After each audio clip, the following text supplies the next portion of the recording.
I'm Carcia. I'm Telly. And we are the HercastleGirls. Hello. If you like videos on mindset and self-care, then comment, like, and subscribe. We deliver these kind of videos every week. On our podcast, It's All Connected by HercastleGirls, we talk with Aleyah Solomon. Aleyah is a fashion and travel photographer, and she is the co-founder of an amazing magazine called Here and There magazine. We are going to talk to her about her life as a creative, so stick around if you want to hear her incredible story. Aleyah Solomon are one of our favorite photographers we've gotten to know so well over the years. And on here, you're always going to hear there's a fashion connection, of course. Always. Because of our heavy fashion content that we used to create. And Aleyah, we want to thank you so much for joining us here on It's All Connected by HercastleGirls. Thank you for having me. I'm very excited about this. Yay! So are we, girl. So are we. And we're excited to share your story with our listeners and our followers. What inspired you? Like, how did Aleyah Solomon get here? Because everyone has a different path. Yeah. I feel like when I was little, I was really pushed into the arts. My parents really encouraged painting. I was enrolled in 4-H when I was really little, and there was a camera class or a program, and I was like, "Oh, I want to do photography. I want a camera," and I really, really wanted a camera. And I remember begging my mom for this like little film point and shoot camera, and she got me one. And I would just take pictures of everything, my friends. I had this really nice little bed sheet. It was floral, and I used to set it up, and I used to put a stool in front of it and put all my stuffed animals and take pictures of all of them. Backdrop. I love it. Wow. Yeah, like a little mini fashion shoot. They would just sit there and cool. I'd snap it, and then I'd take it off and I would do another one. That's So yeah, Wow. I've always been drawing or coloring or painting. We did painting lessons when I was little, and I have a memory when I was really little. I drew on the wall, which is a no-no, but I was so excited about what I had drawn, and I went to grab my mom, and like she came upstairs, and I was so proud, so she couldn't get angry with me because I was just so proud of what I had done. Yeah. So yeah, I mean, I stem it definitely back to my parents for encouraging, music lessons, art lessons, all of that. Yeah. I love when parents, they nurture their kids to go ahead and go into the arts. Abilities. Like some, as we all know, some kids aren't as lucky to get parents that will foster that. Very true. So when you hear that, it really warms the heart. My heart's fluttering. Yeah, I remember I always had to do everything my older sisters did. So I went to choir camp, which I didn't like. But my favorite thing about choir camp was art class. We had one art class, and it was just like that was. She was like, "Please do not give me that sheet music to sing, but I'll draw." That paintbrush. I'm not a performer. I don't like getting on a stage and performing, but the art is fun. That's cool. You like to tell stories through your art form, which is so. It's fascinating, and it is the life that you've been able to kind of create for yourself in doing this is also so inspiring. Before we move on to our next question, I do want to make sure we start to talk about your kind of what you've been doing as far as your own mental health and mindfulness as a creative. Yes. Because I find that creatives, I don't know, for me, we're a spiritual bunch here at It's All Connected by HercastleGirls. And we also have this kind of internal belief that anyone who is very creative, they have this connection to spirituality before even really knowing it. Yes. Like that's kind of why they have that gift to share. For you, how did you handle that? How have you been able to manage that? I definitely turned to meditation a lot. When I was living in Paris, it could get very lonely. I had a few friends, but I mean, it was basically me. So that's kind of when I really turned to meditating almost a few times a day, like not even just daily, and journaling as well. So just getting my thoughts out, especially if I was in a dark place or just feeling a bit down, just to like be able to write it out and get it out. And I walk a lot. I love walking. When I was in Paris, I was running constantly every day and like very long runs.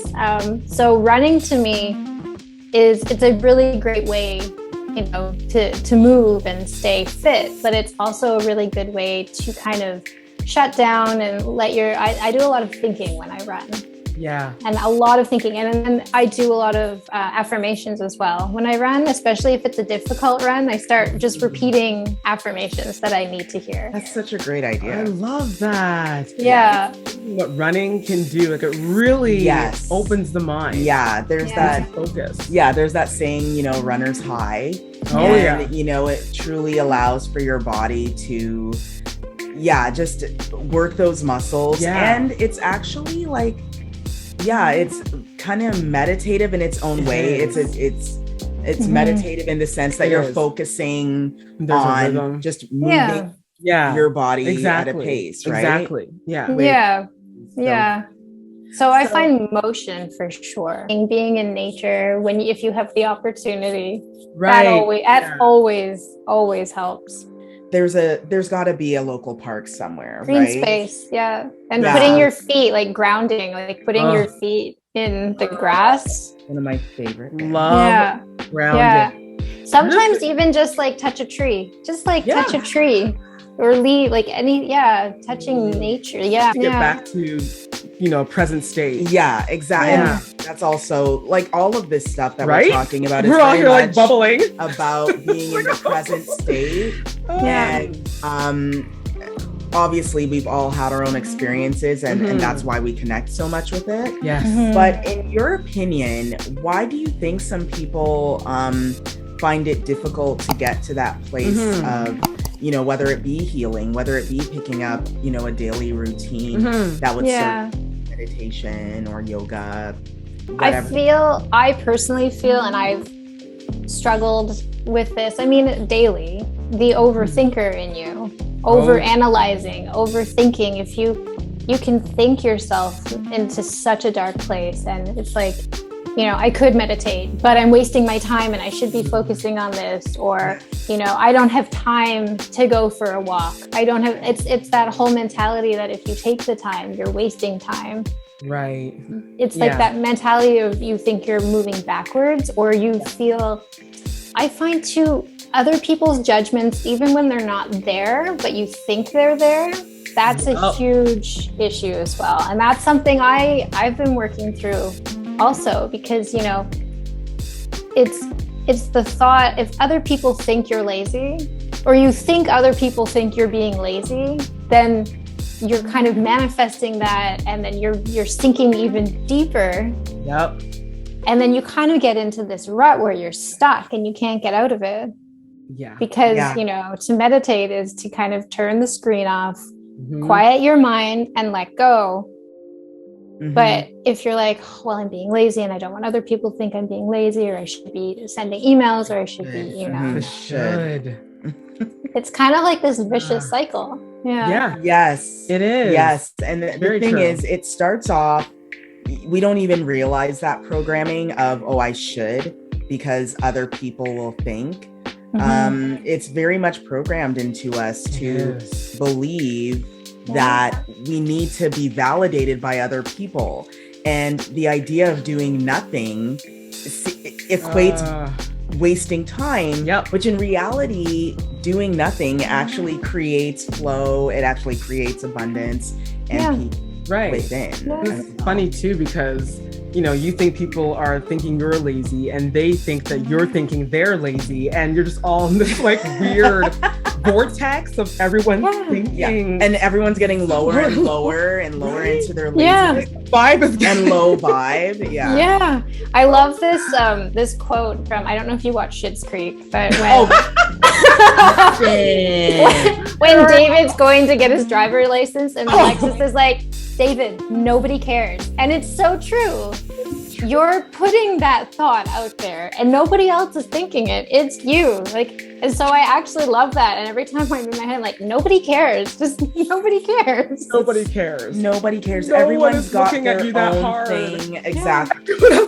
People didn't even notice that anything happened or that, I don't know, you fell off a chair or whatever it is. Yeah. No one noticed. No one knows. No one cares. I remember when I started, in therapy, my therapist, even to this day, she always says to me, she's like, Carcia, wherever you are right now, look out the window. Mm-hmm. What do you see? I'm like, it's right quiet. now, There's a squirrel running across the fence. Da, da, da. And she's like, so the world is not on fire. Granted. You are actually fine. Yep. There is nothing going on outside in your present world right now. Mm-hmm. And that sort of helped me to start to say, oh, I don't have to be like, okay. I can like slow down. Which was rough. You're an overthinker. You're just constantly thinking, oh my God, they're looking at me.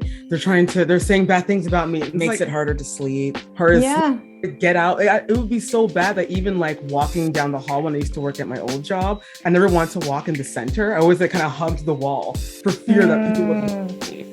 Girl, like overthinking it's a murderer. It is. It's terrible. And it's like I look at my dog. By the way, I have a Wheaten Terrier. He's the most beautiful thing. We got him last year. But I'm like, just be like Keegan. He lives in the present moment. He doesn't live in the past, and he certainly doesn't think about the future. Like animals live in the present moment. I feel like that's why I haven't hated this winter so much, because I'm with him all the time. And, he's just so happy-go-lucky. And it's because he lives in the present moment. And I think that, as humans, we're always innovating, which is great. But we keep on adding stuff. We've added social media now. We've added streaming services. Yep. We've added, we've added all this stuff, which is great. Yeah. But on one other side of it, it's like we're just adding more stuff, random stuff to think about that doesn't actually affect us. That part. How do you, other than meditation, what else do you find yourself doing to sort of like heal after a long day or a challenging situation? I do walk a lot. Like I do like to just go for a walk. And I will listen to either podcasts or music, or sometimes nothing. Sometimes I'm just not in the mood to listen to anything. Silence is golden. Yeah. So I definitely do that. And actually in May, I think it was, I was having a lot of anxiety last spring into summer. We were starting to like figure out print for the Halifax City series, and I was very new to this world, and it was very stressful. And I took it all on myself.